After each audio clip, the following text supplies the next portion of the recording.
कि किन्हीं का माइक बार बार चालू हो जा रहा है।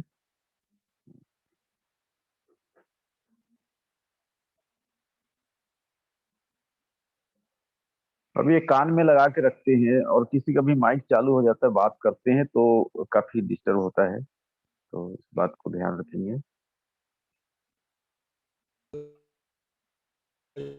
तो मैं बता रहा था, जीवन के हर पहलू पर परमेश्वर का आत्मा काम करता है।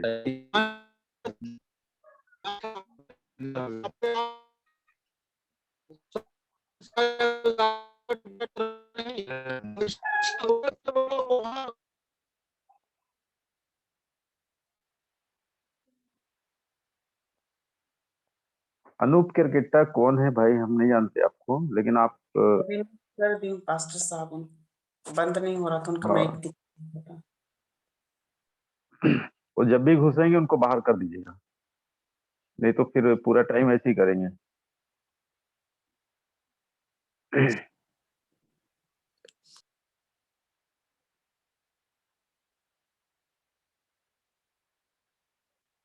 तो मैं बता रहा था, जीवन के हर पहलू पर परमेश्वर का आत्मा नियंत्रण करता है। जब हम उसके साथ में चलते हैं, जब उसके आज्ञा का पालन करते हैं, परमेश्वर हर परिस्थिति में हमारी सहायता और मदद करता है।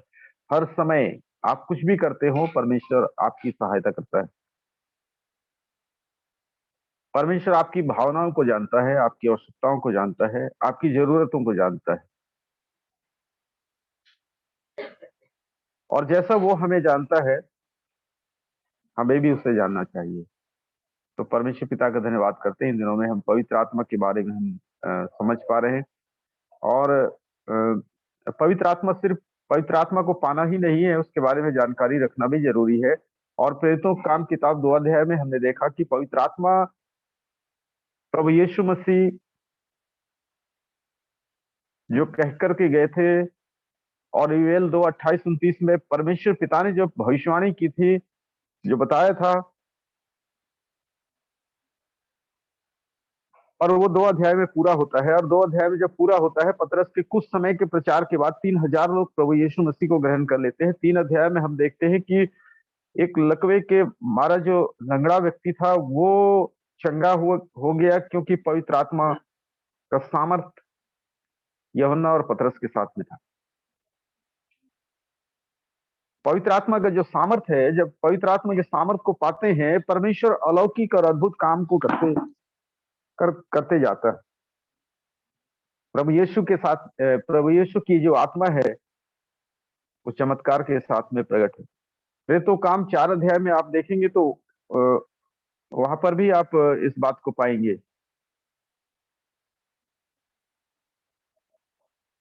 संख्या में बढ़ोतरी हो रही है।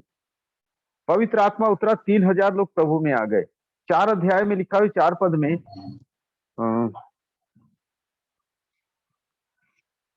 शायद आज डिस्प्ले नहीं हो रहा है।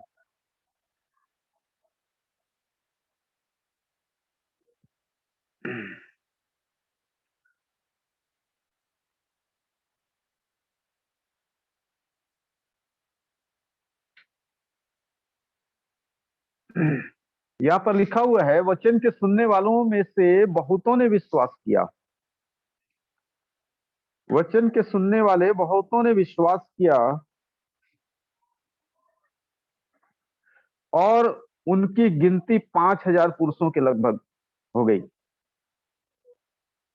कारण क्या है कि कलीसिया में सदस्य नहीं बढ़ते, कलीसिया में लोग नहीं आते, कलीसिया के अंदर में नए लोग नहीं जुड़ते हैं। क्या कारण है? पवित्र आत्मा के अभिषेक, पवित्र आत्मा का अभिषेक की कमी, पवित्र आत्मा का जो प्रवाह है उसकी कमी। हम यहाँ पर देख रहे हैं कि 5000 लोग, 3000 लोग, 2000 लोग, यहाँ 5000 लोग प्रभु यीशु मसीह को ग्रहण किए। और कल मैंने बताया था कि 5 अध्याय में अगर आप जाते हैं तो वहां पर हम पाते हैं कि वहां तो ऐसा हो गया कि पूरा यरूशलेम परमेश्वर के उपदेश से भर गया था। परमेश्वर पिता का धन्यवाद करते हैं। 5 अध्याय उसका 12 पद में ऐसा लिखा हुआ है, और प्रेतों के हाथों से बहुत चिन्ह और अद्भुत काम लोगों के बीच में दिखाए जाते थे, और वे सब एक चित होकर सुलेमान के ओसारे में इकट्ठे हुआ करते थे। मतभेद कभी भी अलौकिक शक्ति को प्रदर्शित नहीं कर सकता है। चर्च के अंदर में जो मतभेद है, विश्वासियों के अंदर जो मतभेद है, वो चमत्कार नहीं ला सकता। यहाँ पर लिखा हुआ है, सब एक चित होकर सुलेमान के ओसारे में इकट्ठे होकर के संगति करते थे, एक मन होकर के। और 14 पद में लिखा हुआ है, और विश्वास करने वाले बहुतेरे पुरुष स्त्रियां प्रभु की कलीसिया में और भी अधिक आकर मिलते रहे। कोई दुनिया का कोई भी ताकत रोक नहीं सकता है प्रभु यीशु की कलीसिया को बढ़ने से। भारत देश के अंदर में काफी सताव देखने के लिए मिल रहा है,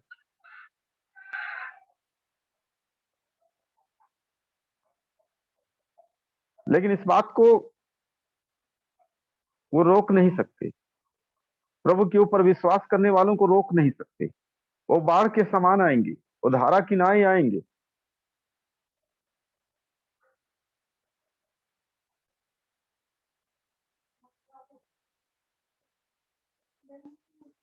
स्तिफनुस के बारे में आप पढ़ सकते हैं प्रेरितों के काम में। वो साधारण व्यक्ति था, है ना। 6 अध्याय, प्रेरितों का काम 6 अध्याय, 5 वचन। यह बात सारी मंडली को अच्छी लगी। कौन सी बात अच्छी लगी? दरअसल जब प्रभु यीशु मसीह को विधवा जो स्त्रियां थी वो लोग मानने लगे, और कल मैंने बताया था कि उन दिनों में चेले बहुत होते जाते थे। हर तरह के चेले हो रहे थे, हर तरह के विश्वास में लोग आ रहे थे। विधवा स्त्रियां आ रही थी, जवान स्त्रियां आ रही थी, और बहुत सारे ऐसे लोग आ रहे थे चर्च में। लेकिन यहाँ पर समस्या ये थी कि यूनानी भाषा बोलने वाले इब्रानियों पर कुड़कुड़ाने लगे कि प्रतिदिन की सेवकाई में हमारी विधवाओं की सुधि नहीं ली जा रही।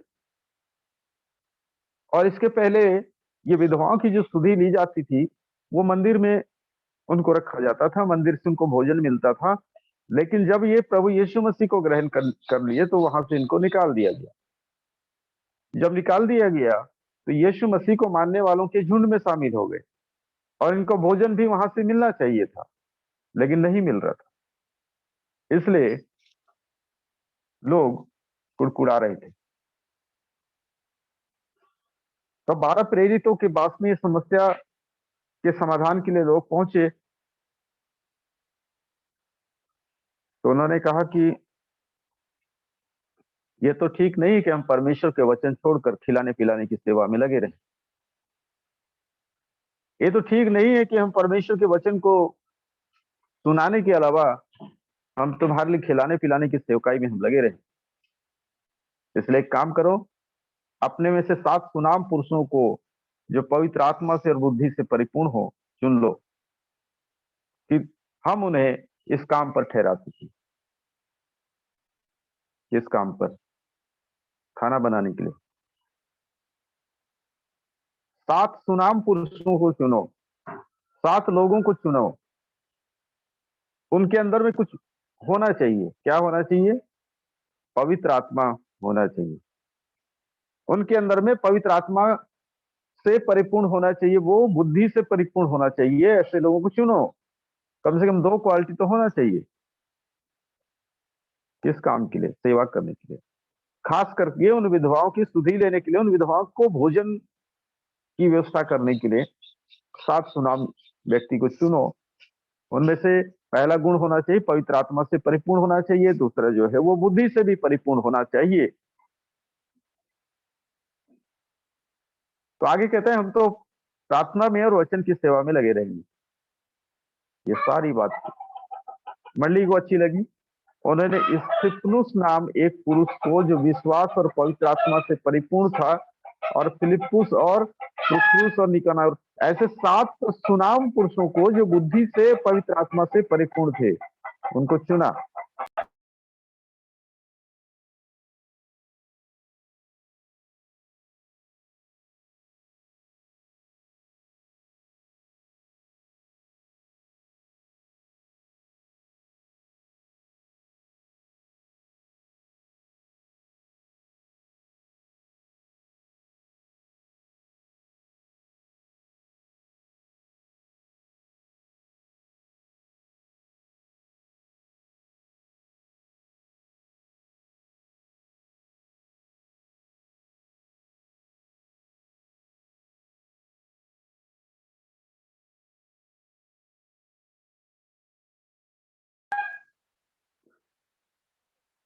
सॉरी, मेरे घर के आसपास में बहुत सारा मुर्गी रखा हुआ है। आप लोग को जरूरत है तो ले जाइए, ये बहुत डिस्टर्ब कर रहा है इन दिनों में।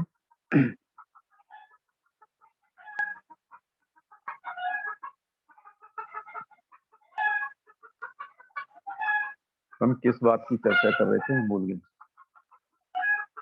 हाँ, ये बोल रहे थे कि ये जो स्तिफनुस है, इसके लिए लिखा है कि वो विश्वास, पवित्र आत्मा और बुद्धि से भी परिपूर्ण था। 7 लोगों को चुना गया तो सेवा करने के लिए, कलीसिया के अंदर सेवा करने के लिए बहुत जरूरी है कि वो पवित्र आत्मा से परिपूर्ण हो, बुद्धि से परिपूर्ण हो और विश्वास करता हो। ये बहुत आवश्यक है। तो परमेश्वर पिता का धन्यवाद करते हैं कि पवित्र आत्मा से जब ये भरपूर थे। और उसके बाद में इनके बारे में आप आगे अगर आप पढ़ेंगे तो स्तिफनुस के बारे में आगे पढ़ेंगे तो लिखा है कि स्तिफनुस अनुग्रह और सामर्थ में परिपूर्ण होकर लोगों में बड़े बड़े अद्भुत काम और चिन्ह दिखाया करता था।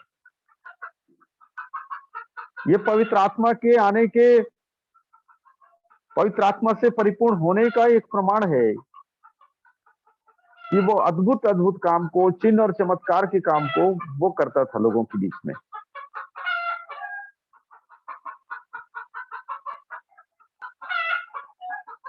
और ये बहुत बड़े बड़े काम को किया।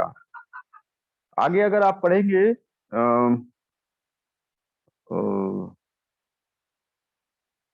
8 अध्याय में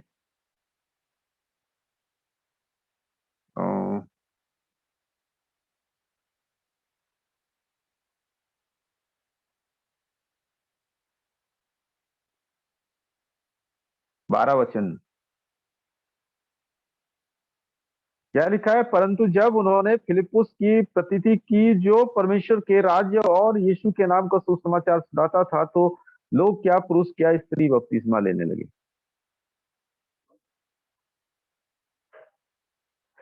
ये व्यक्ति तो साधारण सेवा करने के लिए बुलाया गया था, भोजन वगैरह का तैयारी के लिए बुलाया गया था, लेकिन ये क्या कर रहा है। इसके बारे में लिखा है कि फिलिप्पुस की प्रतीति की, फिलिप्पुस सुसमाचार सुनाने लगा। कहां पर है ये? सामरिया में है ये सामरिया नगर में जाकर के सुसमाचार को सुनाने लगा। तो लिखा है कि लोग क्या पुरुष क्या स्त्री बपतिस्मा लेने लगे, मतलब विश्वास करने लगी। अद्भुत काम होता है, अद्भुत चिन्ह और चमत्कार का काम होता है। आप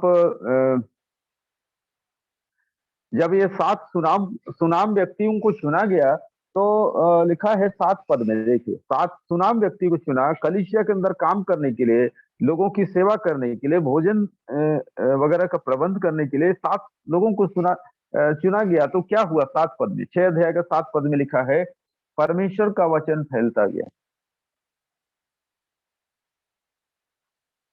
अलग अलग कामों में जब कलीसिया में लोगों को नियुक्त कर देते हैं, कलीसिया बढ़ती है, कलीसिया फैलती है।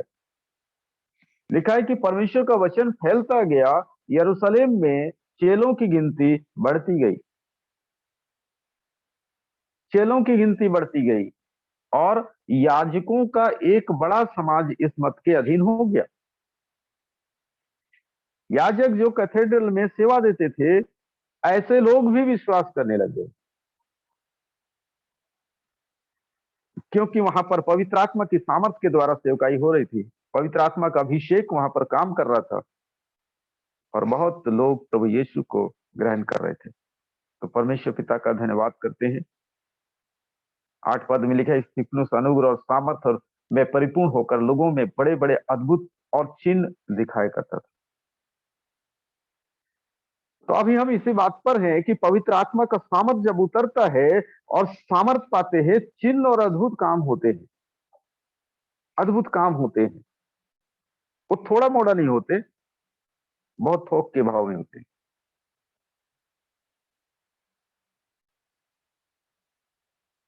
ये तो सिर्फ क्या करता था, खाना बनाता था, लेकिन ये अद्भुत काम करने लग गया। इसलिए आप ऐसा ना समझे कि हम तो घरेलू काम करने में लगे रहते हैं। नहीं, परमेश्वर आपको भी इस्तेमाल करना चाहता है। परमेश्वर आपको इस्तेमाल करना चाहता है। जब ऐसा हो गया और प्रभु यीशु ने कहा था कि तुम जब सामर्थ पाओगे तो यरूशलेम को, यहूदिया को और पृथ्वी के छोर तक तुम मेरे गवाह होना। 5 अध्याय में हमने देखा कि यरूशलेम तो भर चुका है। 5 अध्याय 28 पद से पढ़ेंगे तो अब इनको कहाँ जाना चाहिए था? यहूदिया में, लेकिन ये गए नहीं, ये लोग नहीं गए। यीशु मसीह का आदेश था पहले यरूशलेम में गवाही देना, 5 अध्याय तक गवाही हो चुकी है। अब इनको यहूदिया में जाना था, ये नहीं जा रहे हैं। इनको सामरिया में जाना था, ये नहीं जा रहे हैं।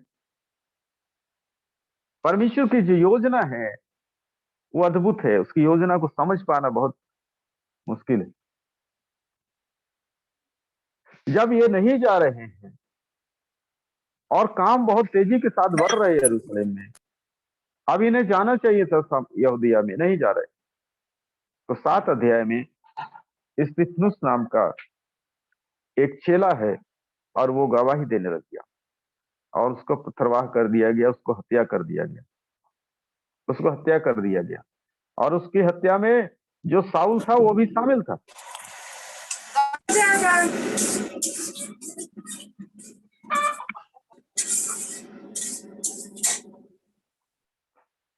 है ना? 60 पद में फिर घुटने टेक कर ऊंचे शब्द से पुकारा, हे प्रभु यह पाप उन पर मत लगा। यह कहकर सो गया और साउल उसके वध में शामिल था। 6 अध्याय में सेवा बढ़ रही है, याजक, बहुत सारे याजक लोग कर रहे। 7 अध्याय में हम देख रहे हैं यहाँ पर स्तिफनुस को पथरवाह किया गया और 8 अध्याय में इसके कारण बहुत बखेड़ा खड़ा हो गया।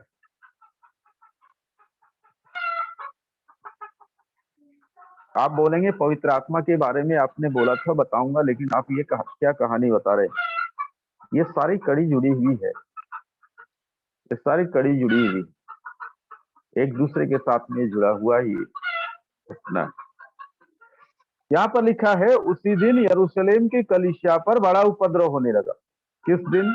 स्तिफनुस की हत्या हुई, स्तिफनुस को मार डाला गया, स्तिफनुस शहीद हो गया। उसी दिन यरूशलेम के कलीसिया पर बड़ा उपद्रव होने लगा और प्रेरितों को छोड़ सब के सब यहूदिया और सामरिया देशों में तितर बितर हो गए।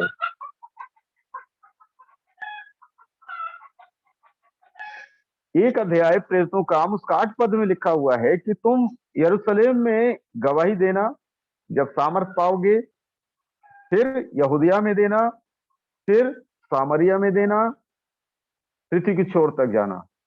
लेकिन ये नहीं जा रहे थे, लेकिन ये वहीं पर थे, इसलिए ये उपद्रव वहां पर हुआ।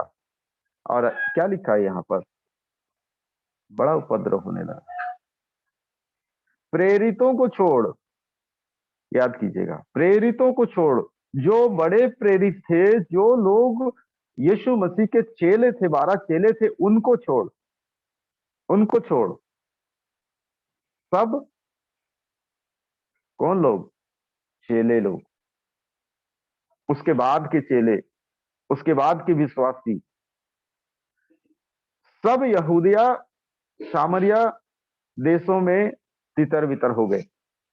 ये परमेश्वर के काम करने का तरीका है, ये परमेश्वर की सेवकाई को समझने की आवश्यकता है, परमेश्वर कैसे काम करता है।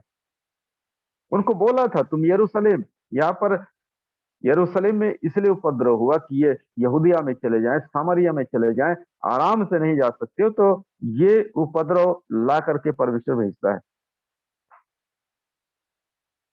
और कई लोग सोचते हैं मेरा कलीसिया टूट गया, मेरे लोग इधर चले गए, उधर चले गए, इधर उधर चले गए। ऐसा नहीं, परमेश्वर भेज रहा है,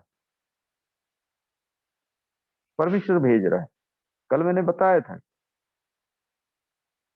एक ग्रुप के लोग मुझे काफी जोर से उन्होंने मेरे ऊपर आरोप लगाए कि हमारे चर्च को तुमने तोड़ डाला। मेरे पास नहीं बोलते थे, कहीं कहीं बोलते थे। वो शिक्षा दिया, टूट गया, चलो ठीक है। हमारे तक बात आई, हमने भी कहा कि हाँ ठीक है, हमने तोड़ दिया, तोड़ दिया। हमने तोड़ा नहीं, लेकिन तुम कह रहे तोड़ दिया, कोई बात नहीं। अभी जो जो लोग उस कलीसिया से सेवकाई के लिए निकले थे, उनके पास किसी के पास 200 विश्वासी हैं, किसी के पास 50 हैं, किसी के पास 20 हैं, लेकिन जिस चर्च में थे वो वास्तव में वहां पर अभी चर्च नहीं है। ये परमेश्वर के काम करने का तरीका है। अगर सेवक काम नहीं कर पा रहा है और उन्हीं के बीच में से परमेश्वर लोगों को तैयार करेगा और अपने काम को करा लेगा। परमेश्वर को काम कराना आता है। परमेश्वर एक व्यक्ति के लिए इंतजार नहीं करता है, उसके बदले में लोगों को खड़ा कर देता है, और यहां पर ऐसा ही हो रहा है। स्पष्ट 1 अध्याय 8 पद में लिखा है, और आदेश दिया, बोला, जब तुम सामर्थ पाओगे तो गवाही देना, यरूशलेम में देना। यरूशलेम में गवाही हो जाएगा तो तुम यहूदिया में जाना, और उसके बाद सामरिया में जाना। लोग नहीं जा रहे, प्रेरित लोग नहीं जा रहे, चेले नहीं जा रहे। नहीं जा रहे तो जबरन भेजना भी आता है परमेश्वर को। उपद्रव हो गया, लिखा एक बड़ा उपद्रव होने लगा, और प्रेरितों को छोड़ करके 12 प्रेरित जो थे उनको छोड़ करके सब यहूदिया सामरिया में तितर बितर हो गए थे, जितने विश्वासी।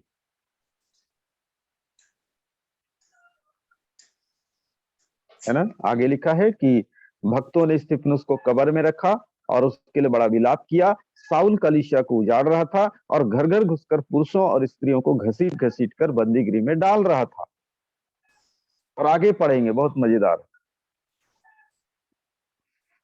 4 पद को पढ़ेंगे, बहुत अच्छा था।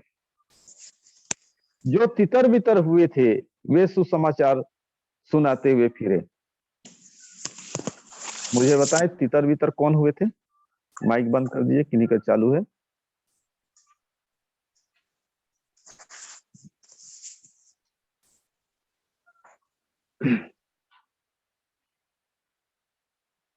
जो तितर बितर हुए थे वे कौन थे?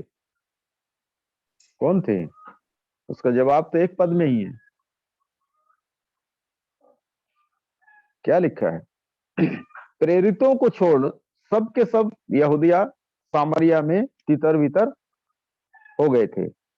प्रेरितों को छोड़ करके, इसका मतलब विश्वासी लोग, इसका मतलब चेले, और जो नए चेले थे ये यरूशलेम को छोड़ करके यहूदिया में चले गए। यीशु मसीह का उद्देश्य ही था कि यहूदिया में तुम गवाही दो, उसके बाद सामरिया में जाना। अगर आप नहीं जाते हो तो परमेश्वर को आता है कैसे भेजना, कैसे भेजना है उसको आता है।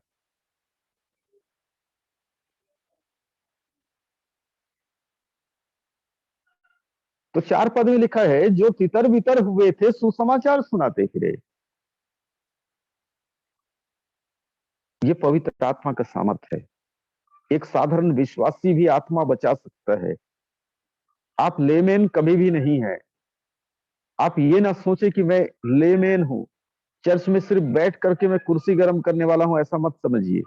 यदि आप परमेश्वर के आत्मा का आप सम्मान करते हैं, परमेश्वर की आत्मा से भरना चाहते हैं, परमेश्वर की आत्मा से भरे हुए हैं, आप चुपचाप नहीं रहेंगे।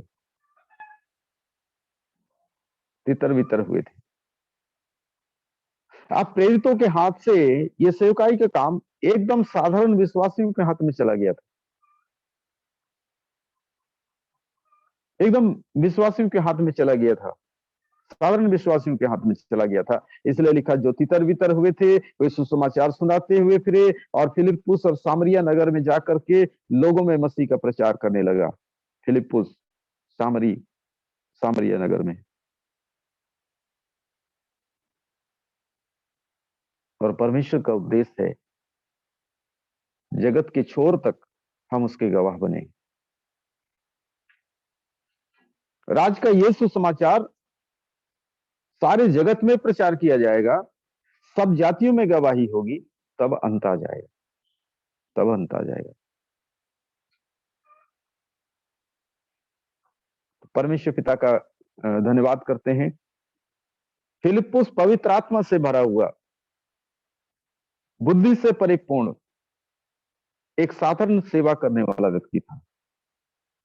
हो सकता है आपको चर्च के अंदर में सिर्फ दरी उठाने का काम होगा, दरी बिछाने का काम होगा। हो सकता है आप चर्च में जाते आपको थोड़ा कुर्सी में धूल लगा हुआ है, उसको पोंछने का काम होगा। आपको कई बार शर्म भी आ सकता है, कई बार शर्म भी आ सकता है, ये छोटा काम मैं क्यों करूं, ये छोटा काम मैं क्यों करूं। अगर यही काम नहम्याह बोलता, यही काम एलीशा बोलता, क्या होता। एलीशा बड़ा काम नहीं करता था, वो हाथ धुलवाता था। नहम्याह बड़ा काम नहीं करता था, वो भी हाथ धुलवाता था। चर्च में काम करने की जरूरत है, चर्च में सेवा का काम करने की आवश्यकता है।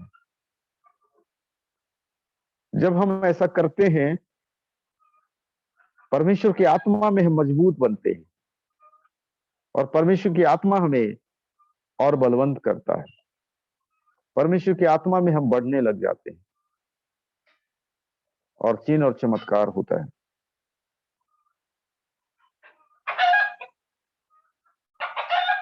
एक वचन और हम पढ़ सकते हैं, 9 अध्याय का 34-35। 9 अध्याय का 34-35।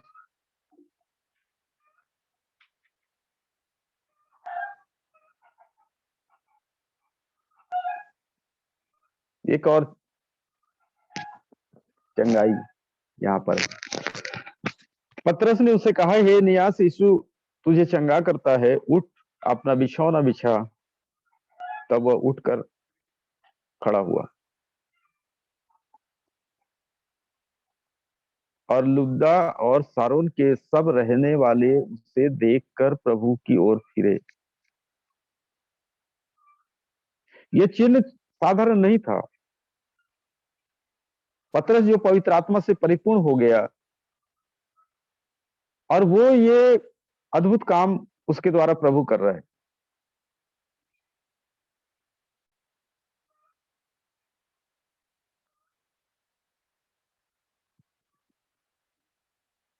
और लिखा है कि लुद्दा और सारोन के सब रहने वाले देख करके उसके ऊपर विश्वास किए।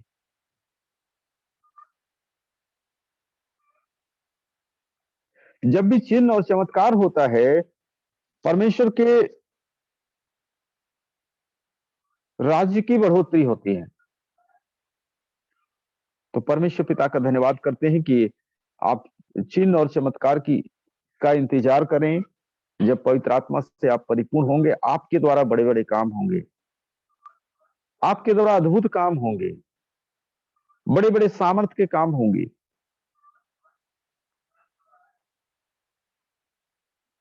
लेकिन अपने आप को दीन करना पड़ेगा, अपने आप को नम्र करना पड़ेगा, क्योंकि वचन में लिखा है कि जो अपने आप को छोटा बनाएगा वो बड़ा किया जाएगा, जो अपने आप को बड़ा बनाएगा छोटा किया जाएगा।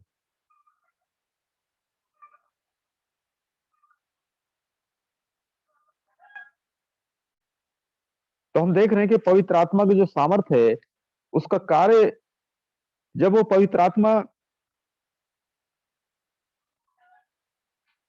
आता है और उसके बाद में अद्भुत काम होना शुरू होता है, अद्भुत काम होना शुरू होता है। तो इस श्रृंखला में मैं बहुत सारी बातों को आपके सामने रखूंगा कि कैसे पवित्र आत्मा आया, कैसे आता है, किस प्रकार से कार्य करता है। इस सारी चीजों को मैं बारी बारी से बताऊंगा। अभी हम 9 अध्याय में पहुंचे हैं। 10 अध्याय में एक एक परिवार के ऊपर में पवित्र आत्मा का सामर्थ्य उतरा, उसके बारे में थोड़ा सा हम बात करेंगे। कोर्नेलियस, कैसरिया में कोर्नेलियस नाम एक मनुष्य था जो इतालियानी नाम पलटन का सूबेदार था। बिजी आदमी था, नाम कोर्नेलियस था, पलटन का सूबेदार था, लेकिन उसके गुण बहुत अच्छे थे। वह भक्त था, सारे घराने समेत परमेश्वर से डरता था। पहला गुण, वो भक्त था, घराने समेत डरता था और यहूदी लोगों को बहुत दान देता था, ये भी उसके खूबी था। और बराबर परमेश्वर से प्रार्थना करता था। ये 4 खूबी उसके पास में थी। पांचवा है दर्शन भी देखता था। पहला वो भक्त था, दूसरा वो परमेश्वर से डरता था। परमेश्वर से डरने का मतलब है कि उसकी आज्ञा का पालन करता था। और तीसरा यहूदियों को बहुत दान देता था और प्रार्थना करता था। ये चार गुण होने के कारण परमेश्वर अपने आप को उनके ऊपर में प्रकट किया। परमेश्वर अपने आप को प्रकट किया, है ना। दर्शन उसने देखा, दर्शन देखा। और यही वो कारण है कि पतरस को उसके पास भेजा। यही कारण है कि पतरस को उनके पास भेजा। यहूदियों को बराबर दान देते थे, हो सकता है कैथेड्रल में जाते थे और ये दान देते थे और प्रार्थना करते थे, लेकिन इनको विशेष अभिषेक की आवश्यकता थी। विशेष अभिषेक की आवश्यकता थी। अगर उसका 44 वचन में आप जाएंगे, वहां पर आप पाएंगे 44। दर्शन में यीशु मसीह ने पतरस को कहा कि तुम कुरनेलियुस के पास जाओ। इसके पहले कुरनेलियुस को कहा कि तू आदमी भेज करके पतरस को बुला। और पतरस जब कुरनेलियुस के घर में आया,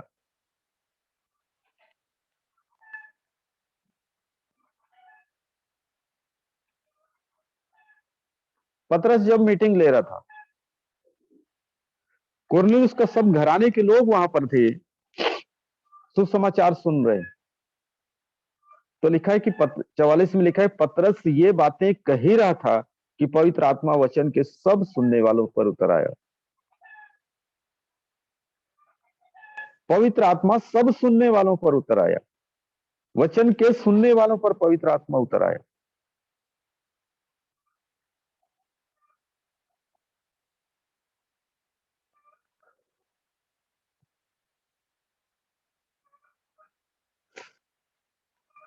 मैं सीतापुर में 5 दिन का ट्रेनिंग देने के लिए गया, और मैं लोगों से पूछता था कि आपको क्या चाहिए। आप जब ट्रेनिंग लेने के लिए आए तो आपको क्या चाहिए। तो 2 सेवक बोले कि हमें पवित्र आत्मा का सामर्थ्य चाहिए। हमने सुना है कि आप जहां भी जाते हैं, आप प्रार्थना करते हैं, लोग पवित्र आत्मा का अभिषेक पाते हैं। तो वो दोनों का वही था। सामने ब्लैक बोर्ड होता था और मैं बारी बारी से बोलता था कि आपको क्या चाहिए इस मीटिंग से, तो आप सामने आप लिख दीजिए।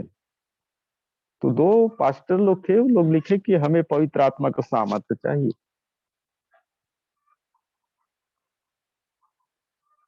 मैं बोला सही जगह पर आए हो, पवित्र आत्मा मिलेगा। पवित्र आत्मा तो मैं देता नहीं हूं, लेकिन पवित्र आत्मा प्रभु यीशु मसीह देगा। और उसके बाद में क्लास के समाप्ति के समय, 5वें दिन शाम के समय,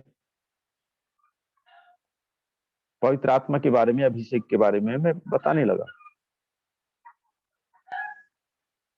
और इस बात को मैंने भी देखा कि पवित्र आत्मा के बारे में बता रहा हूं और वहां पर बैठे हुए काफी लोगों के ऊपर में पवित्र आत्मा का सामर्थ्य उतर आया। बोलते बोलते उनके ऊपर में पवित्र आत्मा उतर आया। मैं अभी किसी के ऊपर हाथ भी नहीं रखा हूं, मैं सिर्फ वचन को बता रहा हूं और पवित्र आत्मा उतर आया। ये कैसे पता चला? ये कैसे पता चला? गिर गए इसलिए, या हाथ को हिलाने लग गए? ऐसा नहीं। वे अन्य अन्य भाषा बोलने लग गए और परमेश्वर की स्तुति बड़ाई करने लग गए और दर्शन देखने लग गए। और एकदम उसी तरह से जैसे पतरस ये बातें कह ही रहा था कि पवित्र आत्मा वचन के सब सुनने वालों पर उतर आया। चकित हो गए बाकी लोग भी, है ना। जितने खतना किए हुए विश्वासी पतरस के साथ आए थे, वे सब चकित हो गए कि अन्य जातियों पर भी पवित्र आत्मा का दान उंडेला गया है। कुरनेलियुस का परिवार अन्य जाति, इनके ऊपर में पवित्र आत्मा उतर आया, पवित्र आत्मा उड़ेला गया। ये कैसे जाने? 40 वचन में लिखा है, क्योंकि उन्हें भांति भांति की भाषा बोलते और परमेश्वर की बड़ाई करते सुना।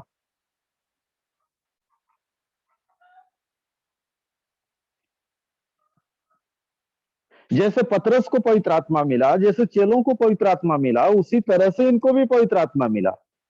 इसलिए पतरस कहता है, क्या कोई जल की रोक कर सकता है कि ये बपतिस्मा ना पाए? जिन्होंने हमारी नाई पवित्र आत्मा पाया है, नहीं रोक सकते, इनको बपतिस्मा दिया जाए, क्योंकि इन्होंने पवित्र आत्मा पाया है। तो ये पवित्र आत्मा कभी कभी पहले मिल सकता है और बपतिस्मा बाद में हो सकता है। कभी कभी पवित्र आत्मा पहले मिल जाता है, बपतिस्मा बाद में होता है। और इस बात को हमने कई स्थान पर देखा है। लोग पहली बार चर्च में आए हैं और वो पवित्र आत्मा से भर गए। कैसे जाने? क्योंकि वो अन्य अन्य भाषा बोलने लग गए। तो पतरस ने कहा कि इनको रोक नहीं सकते, क्योंकि इन्होंने हमारी नाई पवित्र आत्मा को पाया है, इसलिए इनका बपतिस्मा होना चाहिए। और उन्हें आज्ञा दी, उन्हें यीशु मसीह के नाम से बपतिस्मा दिया जाए। तब उन्होंने उससे विनती की कि कुछ दिन हमारे साथ रहे। तो परमेश्वर की सेवकाई ऐसे बढ़ती है जब पवित्र आत्मा का सामर्थ्य आता है। और इसलिए प्रभु यीशु मसीह ने कहा कि मैं स्वर्ग में जा रहा हूं, तुम्हें अनाथ नहीं छोड़ूंगा, मैं तुम्हारे लिए एक सहायक भेजूंगा। मैं तुम्हारे लिए एक सहायक भेजूंगा जो तुम्हारी सहायता करेगा, तुम्हारी सेवकाई में सहायता करेगा, तुम्हारे कार्यों पर सहायता करेगा। तो ट्रैफिक पुलिस के मन को भी संचालन करने वाला पवित्र आत्मा है।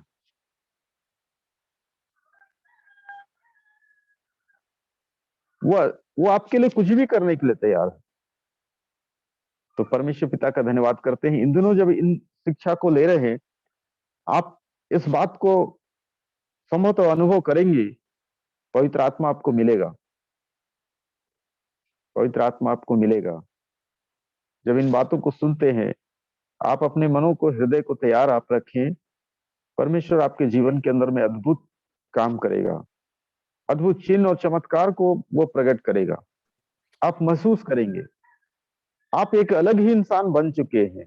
अपने आप को आप महसूस करेंगे अलग ही इंसान बन चुके हैं, अलग ही इंसान बन चुके हैं। वो परमेश्वर बदलने वाला परमेश्वर है। ये अद्भुत नहीं है तो क्या है? एक पाप करने वाला व्यक्ति, शराब पीने वाला व्यक्ति को बदल करके परमेश्वर के वचन को बोले, ये अद्भुत बात नहीं है तो और क्या है? ये परमेश्वर की सामर्थ्य है, पवित्र आत्मा का सामर्थ्य है। पवित्र आत्मा का सामर्थ्य आता है और लोगों के जीवन को बदल देता है, लोगों के जीवन को बदल देता है। इसलिए मैं कहता हूं कि आप ये काम कर सकते हैं। आपके लिए इससे और अच्छा काम नहीं है। आप परमेश्वर के वचन को लोगों को बता सकते हैं अद्भुत चिन्ह चमत्कार के साथ में। जब पवित्र आत्मा के अभिषेक में होकर के जाएंगे, सारे बंधन टूटेंगे, सारे बंधन टूटेंगे। और आपकी उपस्थिति से शैतान की शक्ति टूट जाएगी। एक परिवार में हम घुस रहे थे और एक लड़की के ऊपर में दुष्ट आत्मा था।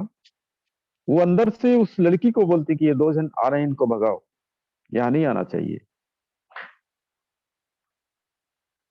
शैतान को पता है आप आ रहे हैं, आपकी उपस्थिति से वो भागने लग जाएगा जब आप पवित्र आत्मा के अभिषेक से परिपूर्ण होंगे, पवित्र आत्मा के अभिषेक से परिपूर्ण होंगे। तो परमेश्वर पिता का धन्यवाद करते हैं। जब पवित्र आत्मा उतरा, पवित्र आत्मा आता है, आपको सामर्थ्य से परिपूर्ण करता है और अद्भुत चिन्ह और चमत्कार प्रकट होता है। हमने 2-3 उदाहरण हमने देखा, स्तिफनुस का उदाहरण देखा और पतरस का उदाहरण देखा। ये सब उदाहरण से हम इस बात को जानते हैं कि पवित्र आत्मा का सामर्थ्य कितना जरूरी है। सेवकाई को आगे बढ़ाना है तो पवित्र आत्मा का अभिषेक कितना जरूरी है। इसलिए खड़ा होकर के जब पतरस प्रचार करने लग गया और प्रचार जब किया है और सीधे सीधे उसने कहा, लोगों का हृदय टूट गया। 2 अध्याय 37 वचन से देख सकते हैं। 2 अध्याय 37 वचन। आपको कई वचन बार बार बोल रहे हैं ऐसा लगेगा, लेकिन ये मेरे बस की बात नहीं है। 37 वचन में लिखा हुआ है, तब सुनने वालों का हृदय छिद गया। ऐसा क्या वचन को बोला उनका हृदय छिद गया? वही भीड़ तो यीशु मसीह को मार रहा था, वही भीड़ तो पतरस से भी पूछ रहा था कि तू भी उन्हीं के में का है, और पतरस उनसे बातें किया।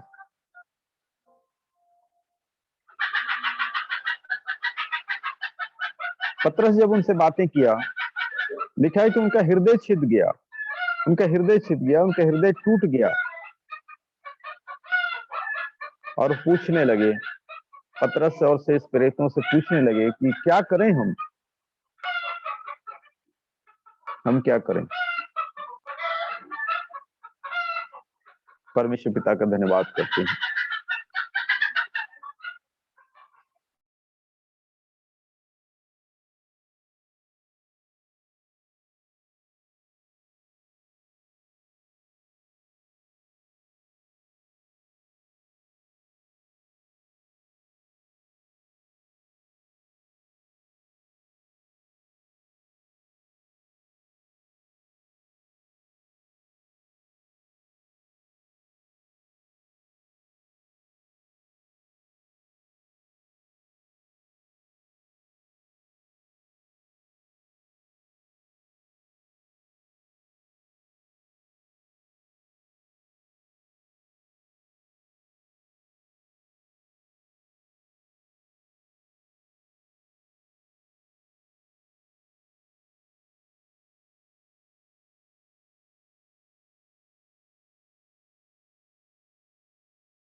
Disturb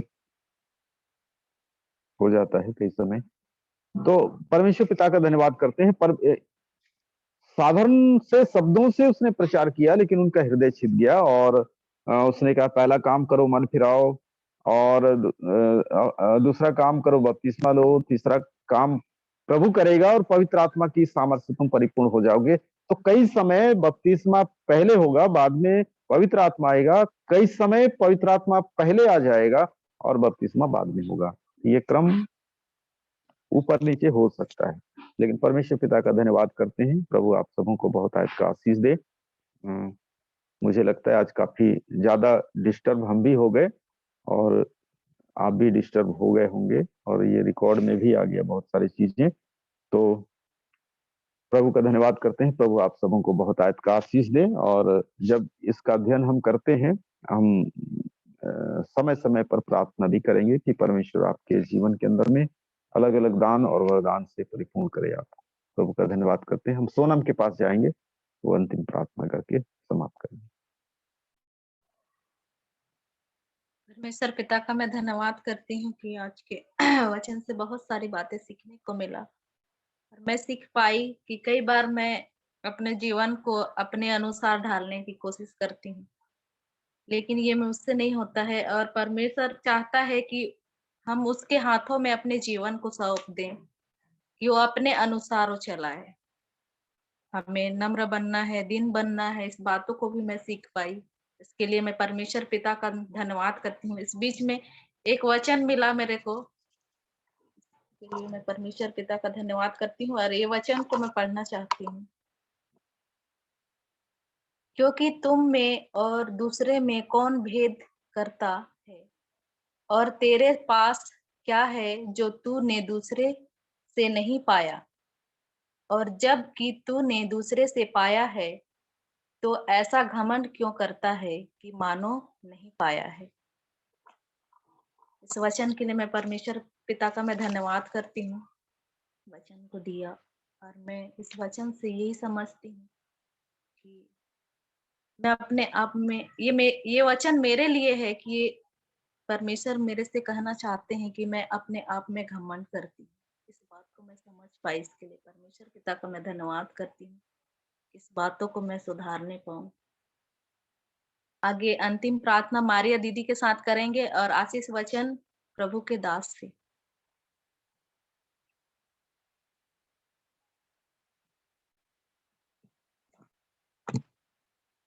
hello.